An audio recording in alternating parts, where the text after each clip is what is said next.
Hello and welcome back to the Long Live Rock and Roll podcast. Following the introduction of Bruce Dickinson and his success on Number of the Beast and Peace of Mind, Iron Maiden were the ones to watch in the early 80s, progressing and developing heavy metal from its British roots in the 70s into the newly established new wave of British heavy metal that the likes of Maiden, Saxon and Angel Witch were pioneering. In 1984, they presented us with an album boasting the same musical prowess as their previous albums, but with a maturity in the thematic concept and a developed complexity in their songwriting, arrangements, and musicianship. Powerslave remains a cornerstone of Iron Maiden's discography and heavy metal in general, blending intricate musicianship, fast-tempoed songs, and captivating storytelling with themes of ancient Egypt, mythology, and historical narratives. Joining me to discuss this album is my co-host, Mr. Felipe Amorim. How you doing, bro? Doing great. I hope everyone is doing all right. Good, yeah, we hope you're doing well. Iron Maiden. If you didn't, yeah, I mean, if you can hear us, we kind of told you already, but if you can see us, I mean, just look, I've even got the shirt for it this week, but the literal Powerslave shirt. Yeah, so as you guys know, how many Iron Maiden shirts have you got, man? At one stage, I had 5 at once. Right. Now I've got 3 because I think I grew out of the other ones. But yeah, too many. and you're going to get a little surprise as well when we get to a certain part of the show. But yeah, so Powerslave. So my metalheads in the audience, listen, I love when we do the rock stuff. I love the 60s stuff. I love everything. But you know me, when we hit metal, this is, Laz is very happy today, put it that way.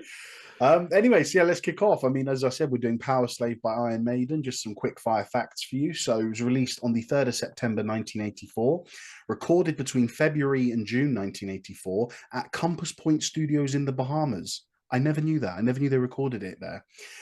Genre is obviously heavy metal, but if you want to get a bit more specific, this would fall into the new wave of British heavy metal branch. The length of the album is about 51 minutes, and it was the label was EMI, and it was produced by Martin Birch. So yeah, first of all, Felipe, I'll ask you, why did you pick this album? Because everyone might think it's me that did it, but it's not me. Felipe chose this one. Can I tell the whole story about it? Do it. Right. This album was the only heavy metal CD we had at home. So my brother had this CD, and I was more into prog at the time and some classic rock as well. But my brother had it, and I was listening to it. And I liked it. You know, obviously it didn't. I liked it more when I listen to it now, but.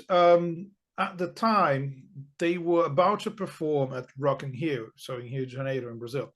And we bought tickets, not to see Iron Maiden, because we wanted to be at one of the biggest, rock festivals of all time, really. Because I think the night they performed was like 220,000 people or something crazy like that. Yeah. And I don't know which year was that, but it's about 20 years ago or more. 2001. 2001, so yeah. So... the story is, so I put the CD on, track 1, Aces High. I was like, this is actually a cool song. Do you know what? I'm going to a heavy metal gig, and I might as well just, sing along to one song, right? Let's learn the lyrics. So I've learned the lyrics. I spent some time learning the lyrics for Aces High, so I could just shout them when I saw them on stage. I thought, that song is so cool. I mean, and it was a single. And probably, the most famous song in the album. I don't know, might be. But so I've learned it. I was prepared for it. And they didn't play. That's the story. I feel bad when you tell me this story. I've been lucky enough to see them play that song live. But when you tell me this story, my heart just hurts for you. There's more to it. As a classic rock fan, I've heard, right, that Jimmy Page would be there and he would perform with them, play some Led Zeppelin on stage with Iron Maiden. And I know they were influenced by him and Zeppelin. No, but he was just there to give them they gave him a guitar with their autographs so he could sell it, auction it for his charity. So that was it. So he met them on backstage, not on stage. So that was the other. So that was my experience with Iron Maiden live. I was kind of disappointed, but they performed a phenomenal gig, as they normally do. But just not the set list you wanted. Yeah. No Zeppelin covers and no Aces High. So it's all right. It's fine. I don't know the lyrics to any other song. I'll just be here. But okay, with that in mind, I wanted to go back to this album, listen to it. And I just remember liking that song specifically. So I said, no, do you know what? I need to listen to some heavy metal for the show. We needed to do an album that's heavy enough. And yeah, what did that you was think? my choice. Why don't you give me your thoughts? Oh, my thoughts. Yeah, sure. Unless you want to save it for later or something. Oh no, I'll give you my thoughts. It's really impressive. It's phenomenal. I think the production is great. The sound is great. There's something about Iron Maiden that is the same with AC/DC. They have a formula, and their fans might not like when they go away from that formula in any shape or form. If they do anything slightly different from what they normally do, they might not please their diehard fans. So I think they're really good at sticking to that formula and writing riffs in a certain way, in certain tempo and vibe. And you can talk about the way they groove, the rhythm they play, the style of the riffs, the offbeat hits with the crashes and stuff. So there's a lot of elements in their music that are pretty much the same in every album. But every now and then, I think they have the ability, because they're great musicians, they have the ability to add some different flavors to the album. And I think this one has got more of it than any other Iron Maiden album that I'm familiar with. I'm not really familiar with the whole discography, but I've listened to a lot of stuff with you in the car, and stuff like that. And I think this album's got more of some prog rock influences, and even, in my opinion, loads of bluesy guitar licks. We can talk about that. Yeah, that's a great point. I mean, you said a lot, and I'm trying to think where to start first. But the first thing you said, I'm just thinking what we do. But yeah, no, in terms of the to get an idea of what's gone on, what I'll do is I'll just give a very quick history of heavy metal up until this point. Oh, guys, nice. Guys, indulge me. I never get to talk about metal, so you got to give me my moment here. Right, I will keep it short though; it won't be long. Right, so 1970, February 13th, 1970, Black Sabbath released their debut album, Black Sabbath, and they invent heavy metal, arguably with the first song, but the whole album kind of encapsulates that dark. It's a hard rock album, but that's fine. whole other episode coming from this. But do you know what? I don't entirely disagree with you, so I'll say that we'll save it for another episode. But I don't. No, let's not have the argument. It is obviously it began it. Whether it's that's full where heavy metal album, that's where heavy metal begins. At the very least, you can say it's the first heavy metal song, the first song, Black Sabbath.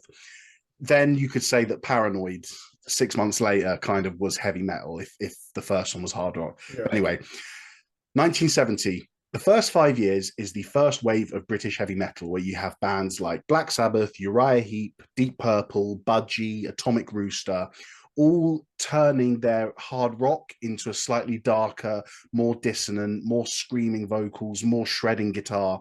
That's what we're seeing.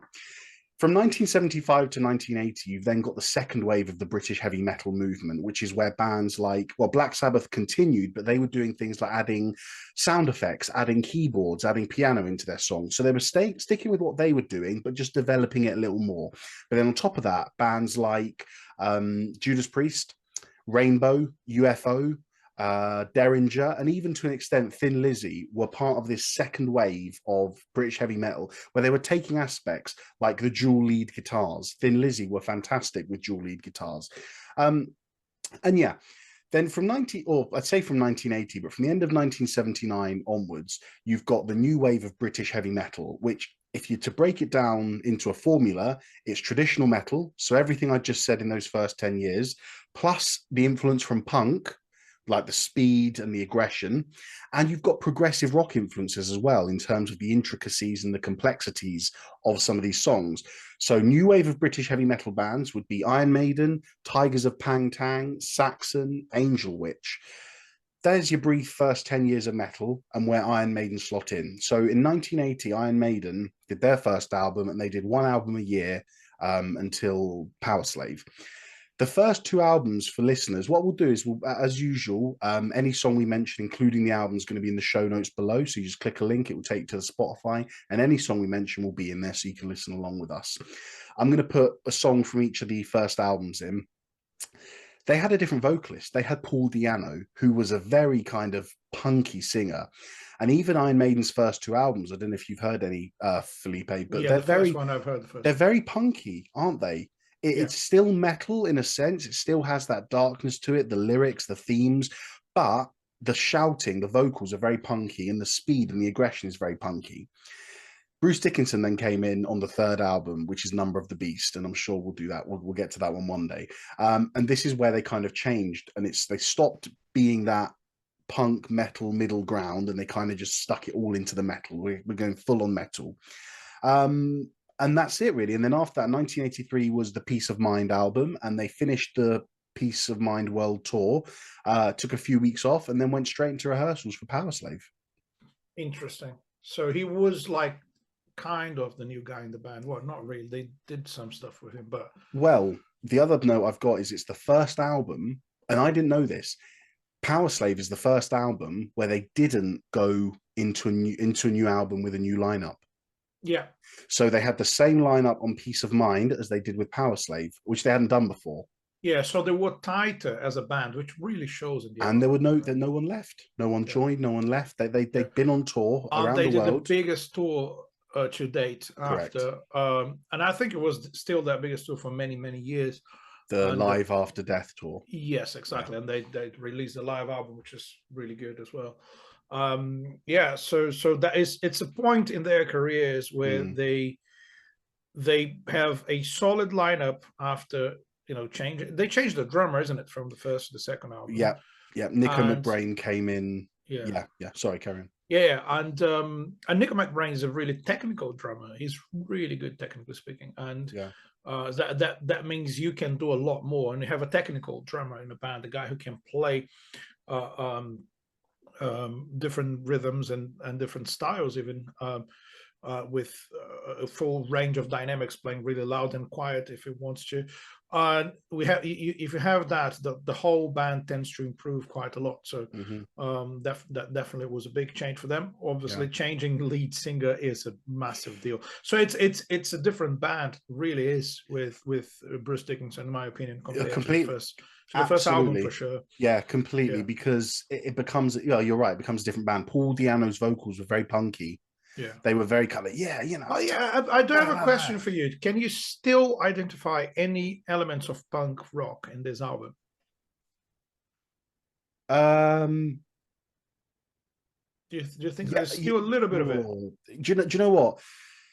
In terms of aggression and speed, yes, but I can't listen to a riff and say, "Oh, that's a punk riff." What do you think? I see. I think so. I think for me, the which parts? I'm interested to hear, because I think every time they play I know the riffs are typical like metal riffs, but the way the groove is played with a really strong backbeat, and it's kind of, the groove is kind of raw sometimes. That's how I see it. I don't think it's when they grooving, I don't think it's really, how can I put it? Can I give you an example? Because I feel like I know what you mean. I'm going to take you straight to 2 Minutes to Midnight. Yeah, because that is the one note I've got where that the intro riff could be, to me, it sounds like a rock riff. You could have heard that from Zeppelin. It's kind of bluesy. It's not very metal. It's not dark. It's like a classic rock riff. Yeah. And is that what you mean? Behind riffs like that, they just establish that backbeat. And sometimes you could, there is kind of a half tempo vibe before the chorus, isn't it? The killers breathe. Yeah. And then it doubles. Yeah. A normal, let's say, classic rock, maybe even some metal bands could play that beat for most of the song, I'd say. Yeah. That would, so when you play the double tempo really fast, for me, makes me think of punk. You know, that's what it makes me think of. Good, very good. That's point. Part of it, but it's the way they play it. I can't really describe it. It's not like, because there's something like modern metal. Maybe even at that time, you had loads of like a double kick stuff on the drums, and Nico McBrain never did that. He never used. I mean, he used. I think he used a double pedal later. This is the Brave New World. Yeah, well, or something. He's the only one who did something like that. And if you watch, his drumming style is Yeah. It does communicate with punk, although it's not entirely punk. I watched. I've got the DVD, the Flight 666 DVD, and you see him. First of all, he plays barefoot. I imagine that useful to drummers, just That's a better grip or something. I don't think it helps. No, not okay. for me. No. But what he does is, what song? 2 Minutes to Midnight. In that middle section where it goes all quiet, and he goes da da da da da da dun da da, and he's doing the kick. He only uses one foot. He doesn't go dum ba ba bum. He does which most metal drummers do. The thing with that, for instance, I don't want to get too technical with that. If you do the double kick, you have more power, of course, because you're splitting that hard work for two feet, so they both sound loud. When you play more notes with one pedal, then you have those notes. They're less punchy.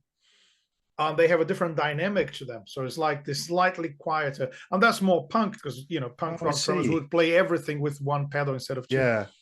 Okay, it's interesting. That's cool. See, that's that's some drum information for you. Well, there. Do you know what? Let's go straight from drums to bass.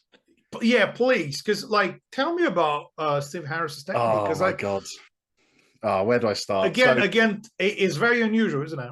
It is. So there's multiple things with Steve Harris, and I have to say he is my definitely top 3 of my favorite bassists of all time. Now there's a common misconception that people think he uses 3 fingers to do a gallop, so dun dun and dun dun dun dun, but no, he doesn't. He does these because he said when he uses 3. He's so it was only when we were at uni studying together, I only found this out then because I didn't realize how technical he was.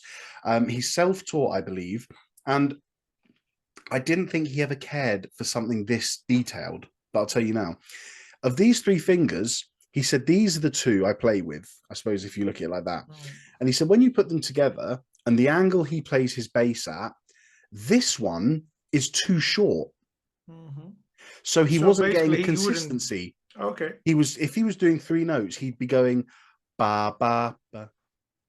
Okay, so the third one, if it wasn't 3 fingers, the third note would be quieter. And he just said it wasn't. You actually hear every single note, and he plays. That's it. So really instead loud. of that, instead of going ba ba ba, he goes bum. See, so I always thought he was using 3 fingers for. Everyone does. Everyone thinks that. That's the irony is I can't find the video on YouTube, but there's a video of him walking down going, yeah, and everyone thinks I play with 3 fingers, but I don't. This little one's too short for me. I just alternate these 2. So that's the way. But in terms of his bass playing, there's so much to unpack, and it's really important that we unpack this because so much of it is important to Iron Maiden's sound. So I'll start off with the gallop. Now, the gallop, this is a rhythm, and for musicians out there, yeah, it's an 8th note followed by 2 16th notes. So if you're in the UK, 1 quaver and 2 semiquavers. A quaver and 2 semiquavers, yes.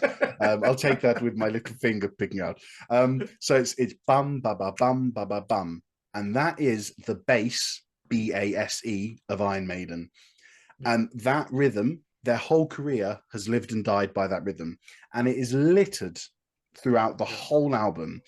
Right, I'll just do a few. So Powerslave, dun da da dun da da dun da da da dun. Rhyme of the Ancient Mariner.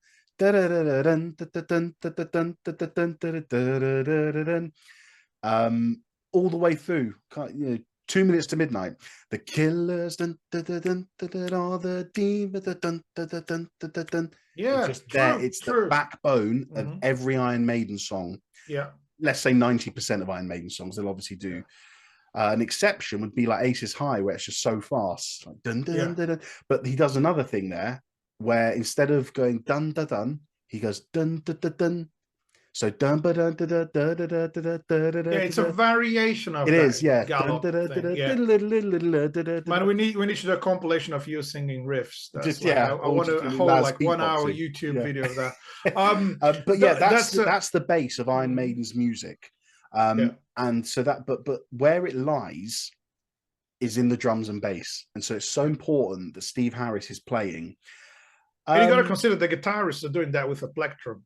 whilst True. he's Yeah, doing he's with doing it his with his fingers fingers. is much harder. So, but the common Credit to the misconception as bass well, player, isn't it? of course, where it's due. Everyone thinks the gallop was like Iron Maiden's thing, but you've got to note that Deep Purple did it first with Hard Loving Man in 1970. So, where next to go with Steve Harris's bass playing? Right, melody. And this is what was so important about Steve Harris and Iron Maiden at this era. His melodic playing is just fantastic. Just think about the Rime of the Ancient Mariner. Yeah.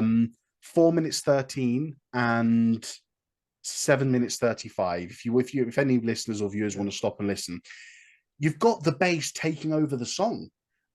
You've got it in the mid in that 4 minutes 13. It's where the guitar just holds a chord and the bass goes, it takes over it, and then after that, gone. No, the same thing in Powerslave. That thing happens. But with Powerslave, how beautiful is Powerslave, man? That middle section, amazing. Because you've got to remember, it leads the band with the bass on that part, and then they go into the guitar solo, isn't it? These were the songs I spent hours of my childhood playing on bass, and that part, the dun dun dun dun dun dun dun dun, unheard of. You wouldn't have heard a metal band playing, or a metal bassist playing something that melodic whilst the guitars are just holding a chord. That's not metal. No, exactly. You know what I mean? In that sense. Basically, you've got to consider that you've got two like virtuoso guitar players in a band, and you're going to give the lead role to the bassist in two songs. Yeah, like it's. But then it's got to be really creative to do that. Absolutely, but then look at the duelists at 1 minute 50. He joins in when the guitars do the tough stuff. It's so normal for a bass player just to sit there and play the root note. Even him doing his gallop, but no, he joins in. Don't you think that's one of the strongest characteristics of this album? The fact that they play rhythmically in unison, not the same notes all the time, but like they play the riffs so tight together. And you have the bass and the two guitars doing it really, really tight. I mean, there's probably more than two guitars because you can record as many as you want. Yeah. So I haven't done enough research into this, but I would hazard a guess that if you look at the turning point, so nowadays in heavy metal, you'll have the bass playing the same riffs as the guitars.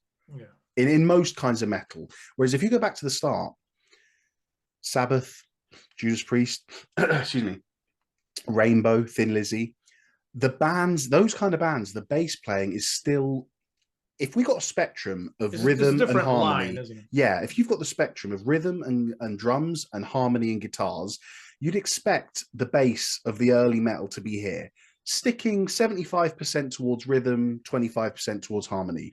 But Steve Harris came in and showed how you can put it way more in the middle and split that beautiful rhythm, but also figure out the harmony and join in with the guitar stuff.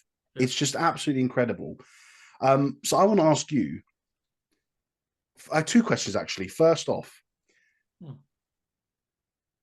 who would you, if listening to this album, because this album I think is the best indicator, who would you liken his playing to? If you had to guess who Steve Harris was influenced by because of his playing, what would you say?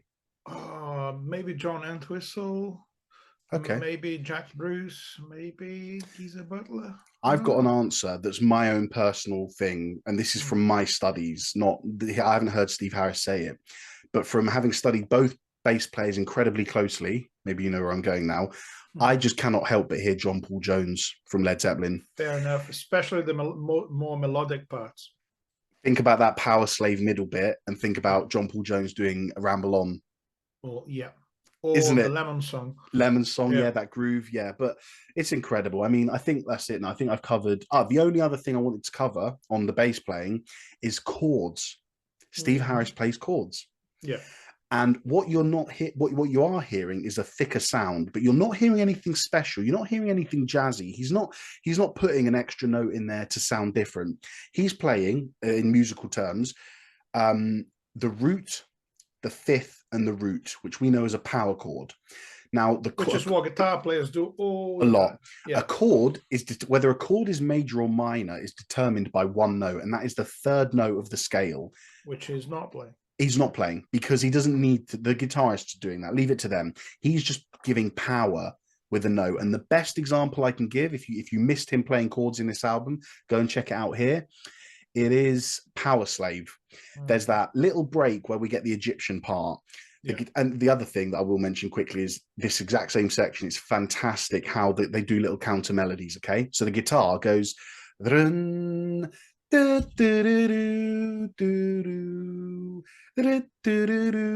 Steve Harris goes dun dun dun chords.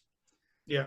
So well, the guitar is playing one note at the time, and he's playing. They chords, both start on the same note, and then they, the guitars go higher. Steve Harris goes da da. Awesome, man, and that is metal as hell. Even though it's Egyptian sounding, that brings some depth to the groove, to the riff. It's amazing, isn't it? But yeah, the only other bass thing I wanted to touch on was to ask you: is Steve Harris the unsung hero of this album? You can answer no, because I'm a bass player. I'm biased. You know what? No, yeah, I think so. I think he is. How can I put this? I think he's the one who really holds the band together, because it's there's a lot going on. It's a really clever album in terms of arrangement, structures, lyrics.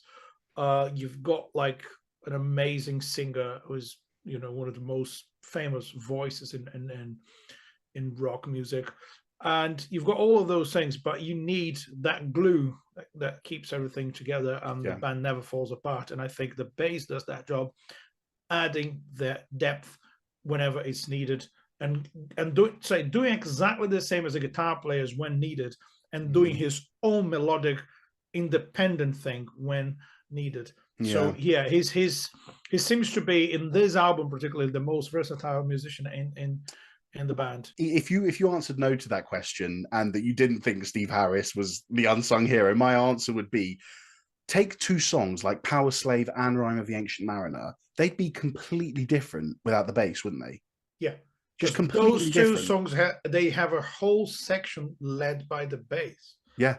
Which is unusual in metal. It is, and it takes charge. But like I said, this album and this era of Steve Harris doing his thing really could have been the turning point in metal, where the bassist stopped being close to just playing the root note and started getting more involved in the riffs. But it is amazing. What do you want to do? Any points you want to talk about, or do you want to talk through some songs? I want to talk about two other individual members of the band. I mean, sorry, I'm not giving enough credit to the guitar players, but I need to say that one of the essential elements of the album, probably it was happening before this album, is the fact that Nico McBrain has its gigantic drum kit.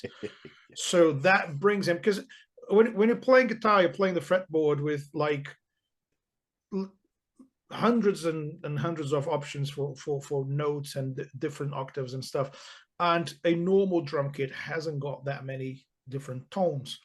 So once he's got like since he got the gigantic drum kit with, I don't know, like I think he had 8 toms, the big drums in front of the drum, right in front of the drummer. So you basically have the kick and snare as the essential parts of the drum kit, the core of the groove. And then you've got the toms in front of you. He's got many more of those than most drummers have, and that gives him a whole range of sounds to choose from. So when he plays the fills, it's never boring, because he can use different parts of the kit. Good point. It's a simple thing. His fills are really strong. They're not like he never overplays, in my opinion, but he's really technical, and he knows how to choose which drum to hit in the right part of the song, and the sounds are never too repetitive. Yeah. And on the other thing I would say is Bruce Dickinson as a singer. Can I just go back to Nico and just say a great example of him using that kit is at the intro of Powerslave. Yeah, because he does that. Am I right? It just goes from one side to the other. I have a question for you about that. I just want to you do your Bruce thing. Yeah, of course. Yeah, so Bruce Dickinson for me is at the same time, he is really technical and has a style. So that's the thing. So if you master your vocal technique, you might sound boring. You know, it might sound like a generic singer. Yeah. And he's got total control of his voice. At the same time, when you hear his vocals, you know it's him. So that's one of the best things Yeah. about the album. And he can sound quite desperate at some points, like, you know, he's really going for the lyrics and feeling the meaning of the lyrics. And I think that's absolutely amazing. So what I want to say about that about what song did you say? Was it Powerslave? Powerslave. Yeah, Powerslave starts with the drum fill. Question for you is: do you think there's any influence from Rush?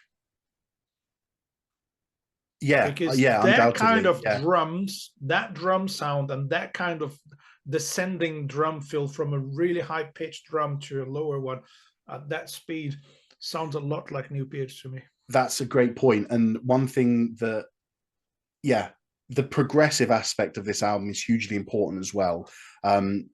Because one thing, so it's right from the very start, Iron Maiden had this idea. And again, this goes back to finding the DNA and the makeup of the new wave of British heavy metal. Part of that, you know, a lot of the aggression and the speed comes from punk, but a lot of intricate playing comes from prog. And we were only talking, what was the last episode we did? King Crimson, 1969. Yeah. So prog rock had been in full swing for 10 years by this point, before Iron Maiden even began. The best song, and it's from the first album, listeners and viewers, it will be in the playlist, is Phantom of the Opera by Iron Maiden. And you can just hear how different it is. Even in the first album, you can hear how much it stands out and how closer it is to this album than it is the first one, because of how technical it is. It's so intricate, it's so difficult. The vocal line and the bass and the guitar, they all double, or they're all playing together. It's a very intricate. It's it's very offbeat, very syncopated, very unique. This progressive aspect is creeping in a lot to Iron Maiden at this early stage. They went on it a bit harder with Peace of Mind. They sort of did it a really good job for Powerslave, but then it goes very progressive in the next album, Seventh Son of a Seventh Son. So yes, in answer to your question, undoubtedly, I think that, you know, with a kit that big, someone must have been like, you know, listening to Neil Peart and you know, doing his thing. But Would you very say much that in the the Seventh Son instrumentation. is their most prog album? That's what I've heard from some Iron Maiden fans. The Seventh Son Yeah, I agree with that. is much closer to prog than what they normally do. And I think this album is well balanced. Maybe that's one thing I should have said when you asked me why this album. I think there's a good balance, because even if you're not a metal fan, but you like rock music in general, there's a little bit of everything there. So there is completely. The Seventh Son is more progressive. There's just one more difference for me, and that's keyboards. It's got a way bigger.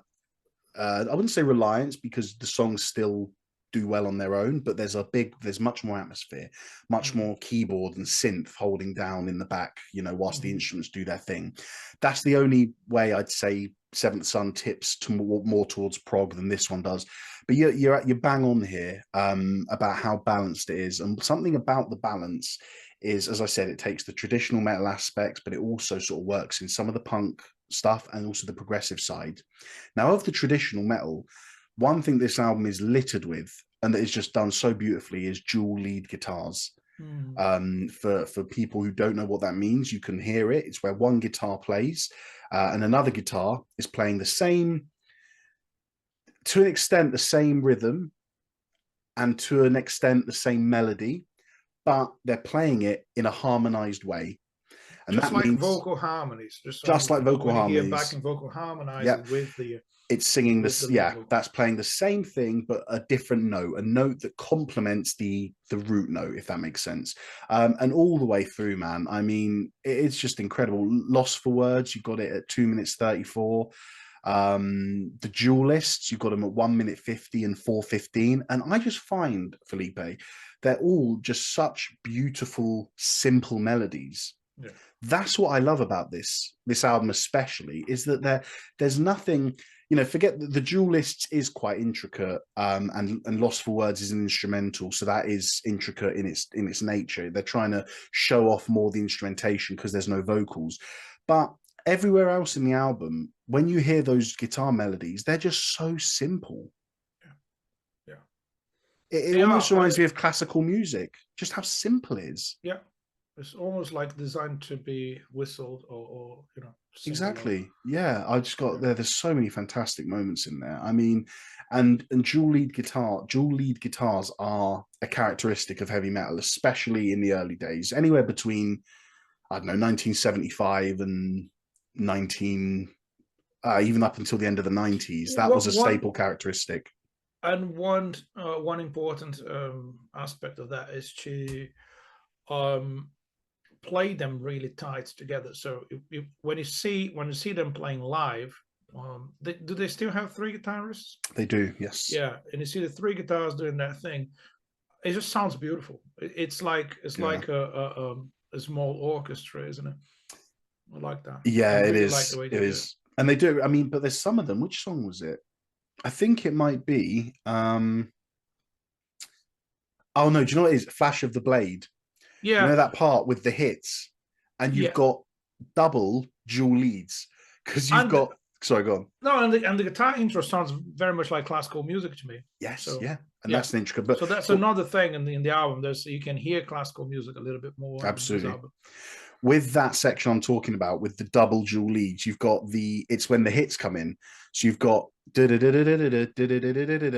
then the harmonizing one of that. So that's two guitars, and then you've got the guitars going wow, wow, wow, wow, and then the other one of that. So you've got four guitars. Do you know what double dual leads. What I find interesting about that is, it's like they have an instrumental section in the song. There is not a solo. It's not a guitar solo, because a guitar solo is like a guitarist goes and does whatever he wants to do in the key of the song most of the time. Yeah. And you can, in metal, you can just shred all the way through, and it's totally acceptable for this style. But what they just don't know, we don't want to just shred. We don't want to just like play random notes. We're going to tell a story. We're going to harmonize it. So it sounds to me more like arrangements than solos. That's why I really great like point. It. It's playing for the song. It's not a solo because even playing on your own, isn't it? Can't be considered a solo. Yeah, it's for the song. Now, something you mentioned at the start that I wanted to touch on, and it applies to Flash of the Blade and Rime of the Ancient Mariner, hits, which is quite unusual in metal. So in Flash of the Blade, you've got the and in Rime of the Ancient Mariner, you've got isn't she life and death? They throw the dice at the crew. Is the mariner data? That's bluesy, man. Blues do hits. And you mentioned at the start of the episode something about blues. So why don't you take it away and talk a bit about blues in this album? The bluesy part of it that I noticed is some of the bends on the guitar, some of the phrasing. If you slow it down, you can hear even a little bit of Freddie King in it. Yeah. Believe it or not, I'm sure there is some influence of classic blues in that. And also all the times that they slow down and they play the quiet proggy kind of parts. The guitar is more about feeling than technique or loads of notes, which is more characteristic of metal. You're normally impressed by guitar players in metal when they play fast. And in this case, they don't do that all the time. So that you have some bends and some choices of notes that sound very, very bluesy to me. If I put any notes to any specific songs, I think, well, it's here. So, 2 Minutes to Midnight, the guitar solo. There's a bluesy approach to it. Yeah. That's a great point. Tempo for the second part, and I think even I'm not entirely sure the background of Dave Murray and Adrian Smith, but I'd be from my limited knowledge of the guitar, but from what I've read and heard, I think they are quite bluesy players, as in they often stick to pentatonic scales. You've got people like Ritchie Blackmore, who 5 years before this was doing his thing with Rainbow, sticking all sorts of classical scales in there. He was a very neoclassicist. He loved the classical music, so he would put in anything you can guess.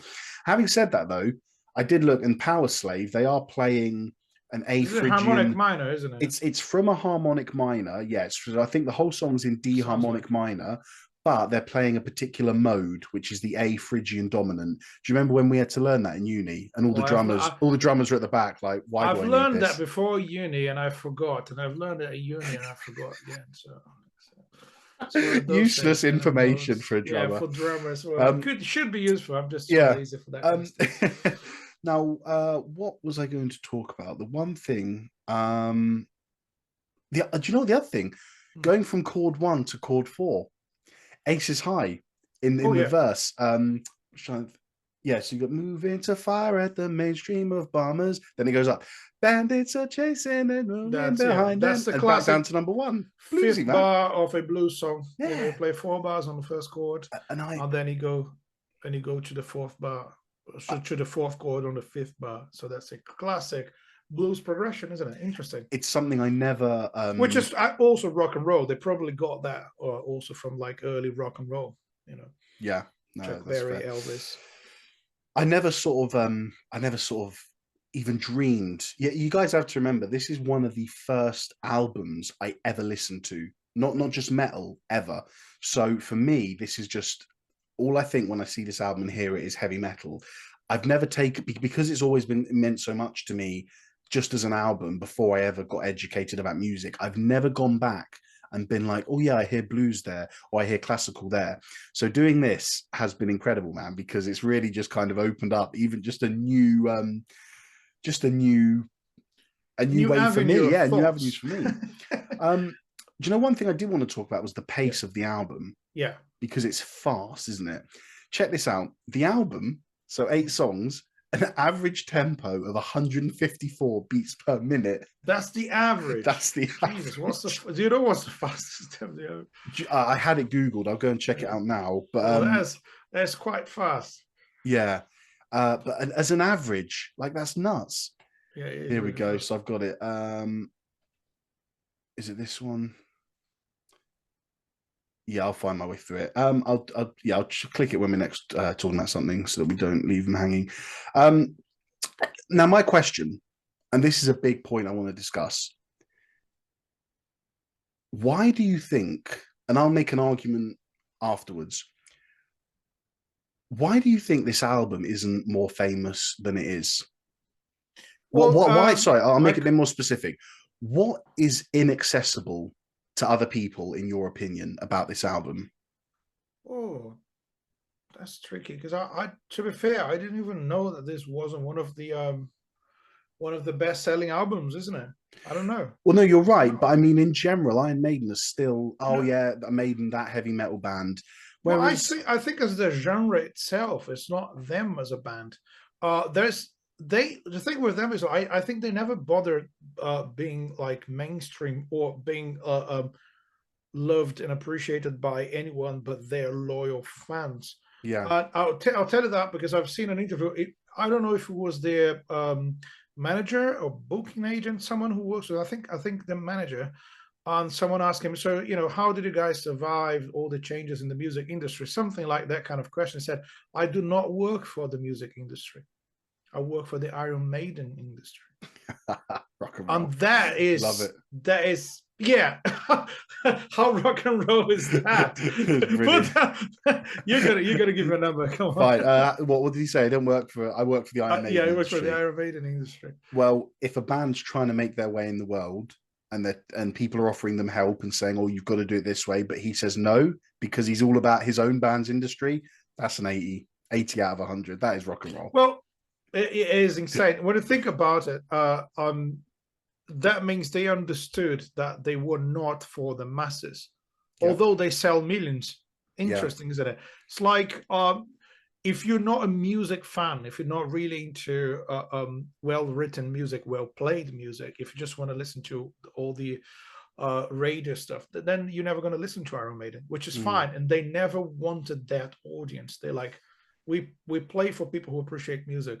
And as the guy said, is the Iron Maiden industry. So it's not the music industry. They have their own parallel universe. They do their own thing. And regardless of whatever crisis might be going on with the music industry, it would never affect Iron Maiden. That's a very, very good point. And they've always, I mean, we watched several times when we were on tour, we watched that. Oh, you were with us. We watched that Flight 666 documentary. Great documentary. I forgot. Yeah, it's amazing. And they are just so efficient. Is that a phrase? They do it all themselves, and they don't need anything else. They've become a business in and of themselves. They don't rely on anyone else. Yeah, and it's like, well, we need to have our own airplane, and maybe the lead singer can fly it, just so we can get to every place where we need to be. Little did when Steve, we want to. Yeah, little did Steve Harris know when Bruce was auditioning in 1982 that the pilot section on his CV would come in handy. Exactly. But I want to argue. I want to present an argument to you, because something that has struck me, it's almost shocked me, because again, this album, one of the first I've ever heard. I've never gone back and analyzed it. Just how accessible this album is, in my opinion, and I'm giving this opinion with rose-tinted glasses because I love metal. Agreeable chords and progressions for the most part. Although we said about heavy metal being dark and dissonant and a bit gloomy, I'm hearing these choruses, Felipe. I'll just go through the songs. Aces High, that's agreeable, that's pleasant. Live to fly, you know, major chords, fly to live. Yeah, that's the song I wanted to sing along to. Yeah. Sorry, am I rubbing it in now? But 2 minutes to midnight, anthemic, sing along, 2 minutes to midnight, happy chords, not sad. Yeah. Flash of the Blade, that's the happiest of them all. Yeah. Back in the Village, Powerslave, not so much. Rhyme of the Ancient Mariner, the chorus, it's a dark song, but the chorus itself is happy. And when I say happy, I mean you're hearing major chords, you're not hearing chords or notes that are, not working with each other. Bruce is singing, apart from, the odd scream here and there, he is enunciating his words perfectly. He's singing almost classically. Yeah, to the point. One thing I noticed in that song, Back in the Village, that is I want to listen back to it when I have the chance, because there's a really interesting rhythmic effect with the vocals. He sings like some long notes on top of a fast groove, so it makes you feel like the melody is slower than the song, because it's over because it's just the notes are long, so it takes longer for him to develop the whole phrase, the whole line. So he's singing long notes on top of a fast groove. So it's like, it does sound like he's slower. But as I said, you can hear every single word. Are you talking about the chorus of that song? Yeah. I think I don't know which part, because I've got here all my own notes. Yeah, that one. Yeah, that's it. But doesn't that make the song singier? It makes it more accessible. Yeah. So that's my question. Yeah. Why has this? Okay, I'm just going to give examples. Pink Floyd, a progressive rock band who, every other album that isn't Dark Side of the Moon is probably too much for some people, yet Dark Side of the Moon became the famous one. Let's go with maybe Guns N' Roses, a bit nuanced, every album except Appetite for Destruction, which everyone seems to love. Why is Powerslave not part of that? Or everyone's got a copy of Powerslave? Because to me, when I'm sitting here talking to you about it, apart from the pace, some of the darkness in Powerslave, the length of the song Rime of the Ancient Mariner, I can't see why anyone would dislike it. And that's massive bias for a metal fan. But I think try and answer that. Yeah, I don't understand why people don't like the same stuff as me. No. I just realised how that sounded. Everyone an Iron Maiden fan? I just realised how that came across. But you know what I mean. But I understand what you're talking about. I think heavy metal itself will never be will never be the music of the masses. I don't think it can be. I don't think it's designed to be. I don't think it should be. You think Dark Side of the Moon is? Well, yeah, Dark Side of the Moon is, because it's light. The thing is the heaviness of it. Because I think, to be fair, even for me, I'm not a metal fan. I think you reach a certain level of heaviness, like Led Zeppelin. Some people already find that too much, or even AC/DC. If you go beyond that, regardless of everything they did creatively in this album, it's still a metal album. It's still heavy in its majority and fast. The production. So the other albums you've mentioned, they have slow songs, like all. So what you have is, like, in 2 songs you have a slow atmospheric kind of section, but not a whole song. They don't have ballads, they don't have slow songs, they don't have anything like that. So I think it's basically saying we don't need to do anything different. This is who we are as a band, you know.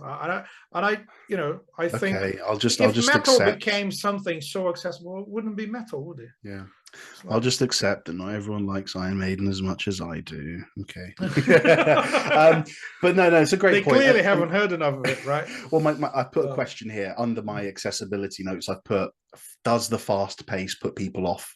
And I wonder if it does, surely. Because it's just, how can you keep something up for that intensity? And actually going back to it, this brings us nicely round. I found the tempos.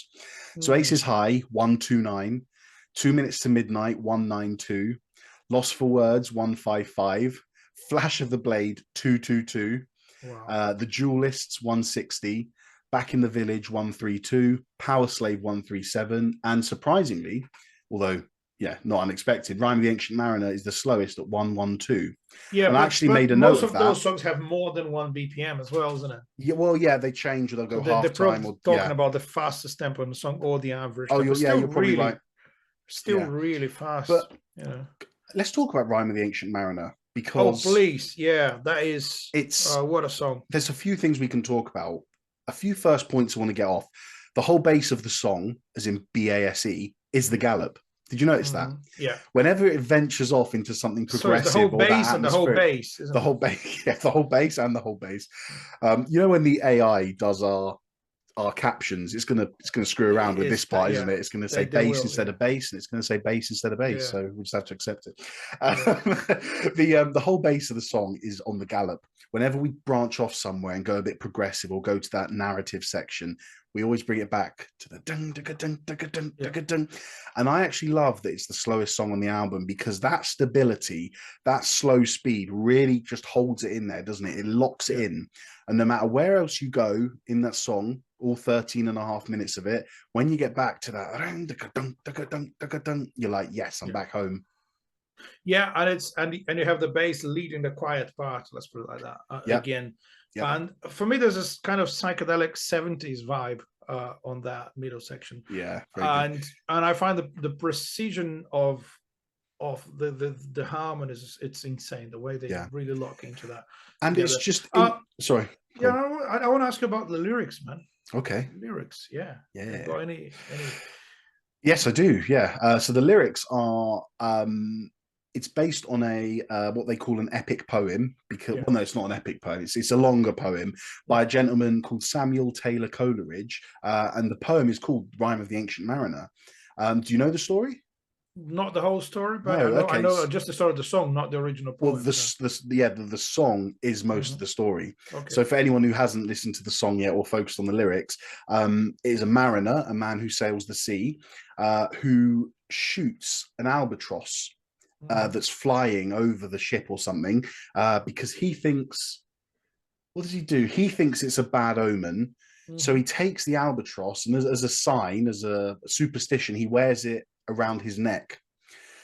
But then the sailors, they're all like, no, you can't do this because it's bad luck. And then something happens. Again, I did read the poem a few years ago, but I can't remember how it goes now. But they go into unsafe waters, and one by one, the crew is picked off and killed. Not like by, I don't think it's like a spirit going around, and I think they just die of disease, but it is the curse of the albatross has come and is picking the sailors off one by one, and then it's just the mariner left.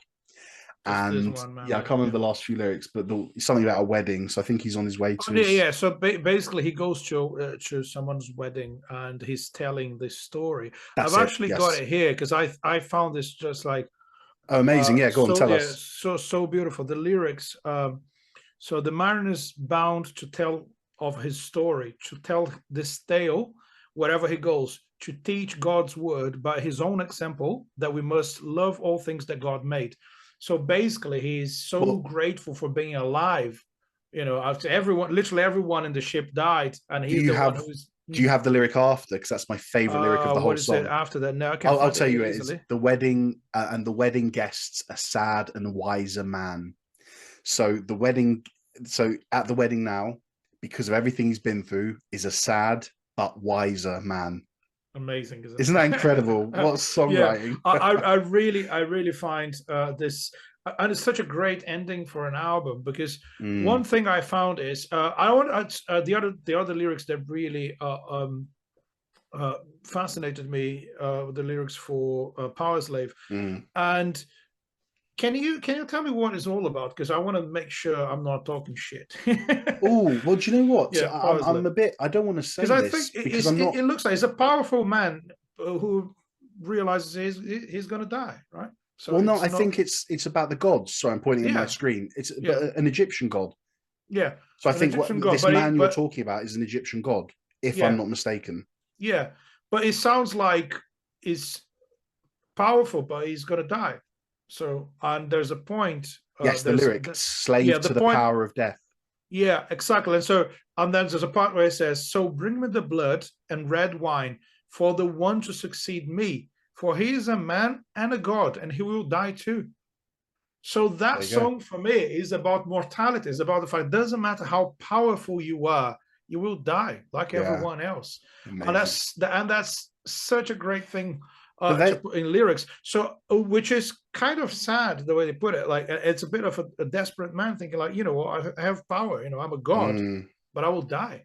Yeah. And it's like, and you know, I don't know if he's a god or actually like a king. Well, I right? could be. I feel like maybe, and I apologize if I'm wrong. You might have read some wrong lyrics, because I think it says, "For he is a man, not a god, and he will die too." Sorry. No, you it might says, be right. "I'm the god." No, because that's from Spotify. I don't know if they got it right. So I just assume Spotify is correct. Yeah. So yeah, maybe my interpretation was, as you said, you know, that you can be the most powerful man in the world. I always imagined that we're talking about the Pharaohs of Egypt because of the album cover. Well, so you're saying to me that you got this Pharaoh, he's got all the wealth, anything, and he's ready for whoever to succeed him, but he's still a man and he will die. Yeah. And the person who comes after is going to die too. Yeah. So it's like there's sort of mortality unites us all, isn't it? And which is a really heavy metal kind of subject. Yeah. You know, talking about death. So I think what I found about this album is, so you have the Powerslave, this powerful man who he's a slave to death. That's the whole concept. Like that's the lyrics, like, slave to the power of death. Yeah, exactly. I rule over everyone, but I'm a slave to death. So how amazing is that? Like, so you think he's got slaves, but he's also a slave. A slave to death, to something. There's always something bigger than you, right? If it's not a person, if it's not a king, it's going to be death itself. So it's pretty cool. And then so you have this man who's kind of facing the darkness, which is, you know, realizing the mortality is for everyone and he's going to die. On the other end of the story, we have the mariner, you know, in the last song of the album, who is actually really grateful for being alive. So you have one man cursing the possibility of death, and have one man being thankful for being alive. Bro, that's brilliant. And I'm a bit embarrassed here because my top 3 Iron Maiden songs, Powerslave and Rime of the Ancient Mariner, are 2 of them, and I'd never even made that connection. So yeah, no, awesome. That's a great find, man. Honestly, it sounds to me like it goes full circle. Like Powerslave is a song about death after a life of can I put it? Well, life of wealth and power, luxury, and the ancient mariner is after facing death, you survived. So after all the struggles, you're alive. So it's two different sides of the same story. I would put it like that. Brilliant, excellent. Did you have anything else you want to say? I have. You know what I have? I have Felipe's short monologue. Felipe's got one. Hold on, let's do them together at the end. I just got one more point, which is just to say that the influence and success and legacy of this album was huge for Iron Maiden, because this is the album. And again, I said at the start, I think the fact that they've had no one leaving, no one new coming in, for the first time in their career, going from the 4th to the 5th album with no band lineup changes, and coming from a long tour, meaning that they had the time to sit and properly work on these songs. It solidified Iron Maiden as one of heavy metal's leading bands. And you have to remember, the early 80s was huge for heavy metal, because the early 80s is when you have those first 10 years from 1970 to 1979, where it was all very constricted. After that, it showed anything could happen. You got doom metal, thrash metal, power metal, all branching off at the beginning of the 80s. But Iron Maiden, and for me, in my opinion, this particular album kept that traditional heavy metal feeling going, and it really did solidify them as one of the most important bands. This album got into the top 10 in 7 countries: Netherlands, Finland, Germany, Norway, Sweden, Switzerland, and the UK. That's a massive thing in the 80s. Whilst you got glam metal going about, you know, ruining things for everyone. if you're a metalhead, no, because seriously, in the early when Lars Unleashed. I'm kind of regurgitating what other people have said, really, because that's why thrash metal came about, because glam metal became too popular, and you're like, and metalheads were like, what the fuck is this? This is what so are you talking silly. about? What are you looking at? So that's why people like, you know, the underground bands like Slayer and Metallica and Testament, they rose up because metalheads were like, well, I don't want to go and watch these lot, I'm going to go and watch these lot. And I think Maiden are a part of that as well, just another band that people like, yes, keep heavy metal strong. So yeah, all good. Do you want to do your monologue? Yes, I will, because you know this is very rare. I get one once a week, so it's a bit normal. But when you mine is always my monologue is always like a shorter version. Perfect! I can't wait. Let's go. Let's go. All right. Iron Maiden put together a masterpiece of heavy rock that combines individual musicianship with solid grooves and guitar harmonies. The theme of war and death can be found in pretty much every song, but the whole journey ends with a message of survival and gratitude. Mortality, fear, and darkness are poetically sung by one of the most recognizable voices in the history of rock music. A few added elements of prog and punk make this album much less predictable than most records of the same genre. I would highly recommend this particular album to any listeners who want to dive into the heavier side of rock music, but are still not familiar with Iron Maiden. Bro, it's amazing. That's beautiful. There's like one perfect paragraph summing it up. That's amazing, bro. That's how I felt about the album, you know, and really happy to have listened to it a couple of times over the last week. Now, before I do my monologue, there's one thing we forgot to talk about, and I'm just gonna change things up a bit. What is that? Because it's the album cover and the vinyl. You actually got the oh, come well, on. I've got something better. So yeah, I know what you've got. I know what you're going to talk about. What do you think? Well, is it the drumstick? Oh no! Oh, well, I can't believe it's downstairs. No, it's downstairs. Oh, no. Okay, no, I'll give you the shout out because it's the best, one of the best gifts anyone's ever given me. Felipe gave me as a gift the drumstick that Nico McBrain used at the Rock in Rio gig that day. So that's the part of the story I didn't tell at the beginning, because after all the disappointments we had, like Jimmy Page wasn't there with them, they didn't play Aces High. Nico was just throwing sticks in the audience, and there was this camera moving about, and one of the sticks just bounced into the camera and just went like flying over everyone and just hit my brother in the belly. So I just grabbed it and put it inside his shirt because everyone was fighting for drumsticks. It was like, I've got it. Let's go. Let's leave. So that's the story of the drumstick. And where is it now? Where is it? It's hanging up in the living room downstairs. So it's nailed up, sitting there perfectly. So I didn't forget about it. I was going to bring it when we did just an Iron Maiden in general episode. We should, but I've got this one. So the thing that's special, I mean, first of all, the album cover. I mean, do you know, this might be, and it probably is, my favorite album cover of all time. It's 100% my favorite metal album cover, but I mean, look at that, man. I just think to come up with something like that, it's just incredible. But this is a 30th anniversary limited edition. Oh, look at that. Which comes with... You're showing off now. A picture vinyl. Oh, wow. So that is the Aces High artwork that you can see behind Felipe. Yeah. And then the 2 Minutes to Midnight one on the other side. Oh, brilliant. So yeah, I mean, man, it's not often we do shows of vinyls I have. So I had to show off this time. But we did, I had King Crimson last time, didn't I? So yeah, it's becoming a bit of a theme. Or maybe that's why not? Picking these albums. But yeah, anyway, fantastic. Right, well, we'll finish up with my monologue then. But you didn't actually say what you thought about the album cover. Did you like it? I loved it. I loved it. I think It's it's got so the, striking, yeah, isn't it? it is. It is. All the album covers are great, but this one in particular, Yeah. yeah, this Cool. one is really, really cool. Excellent. Right. I'll do you my monologue, and it's actually, you don't believe it, it's not my longest one. So yeah, we'll get through it. Go.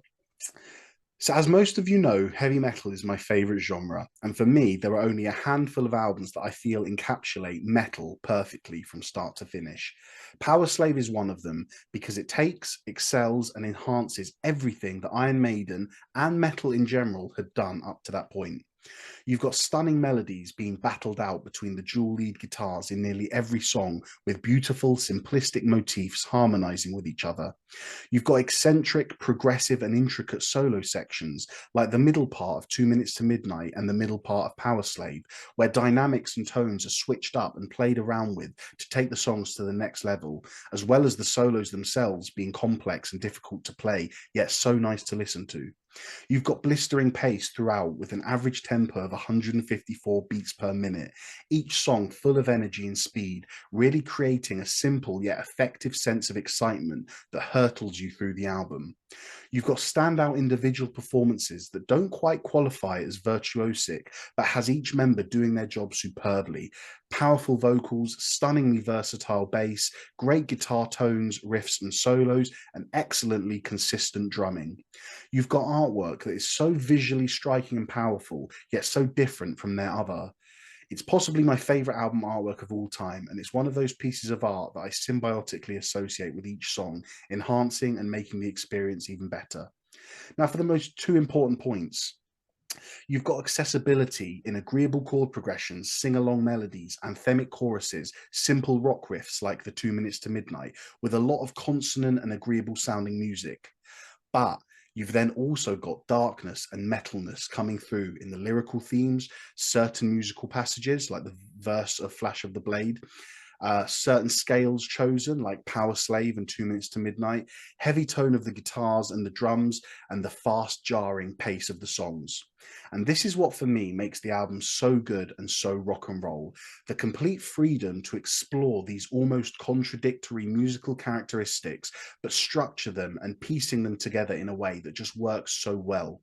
It's a hugely significant album for Iron Maiden. It truly feels like they cemented their sound and their style properly with this album.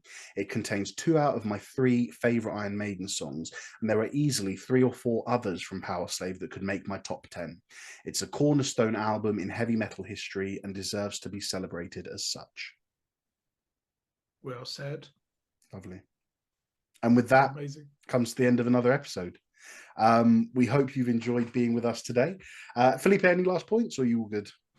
Just please follow, subscribe, give a like, and all the virtual things that you're supposed to do when you like something. He did my job for me. That's brilliant. Yeah. Thank you. So you know all the thing. You know the drill. Every person presenting any online show is going to be saying, "Well, you click on that button here or there." You know, all the online stuff that's going to make the algorithm likes us a little bit more, because the algorithm loves us anyway because we're really handsome.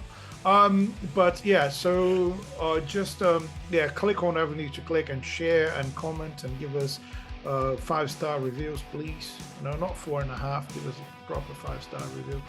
Trustpilot and whatever. Hold on, well, no, we're not providing a service. Wait, don't do us on TripAdvisor, please. Not TripAdvisor. All that kind of stuff. Yeah, Google reviews or whatever. Anyway, thanks for being with us. Keep on rocking, everyone, and don't do anything I wouldn't do. I echo everything you said, but keep it to Spotify, YouTube, and Apple. That will help us most. But you can give us an Airbnb review if you want. But anyway, right, you take care, guys. We'll see you next time. And as usual, long live rock and roll.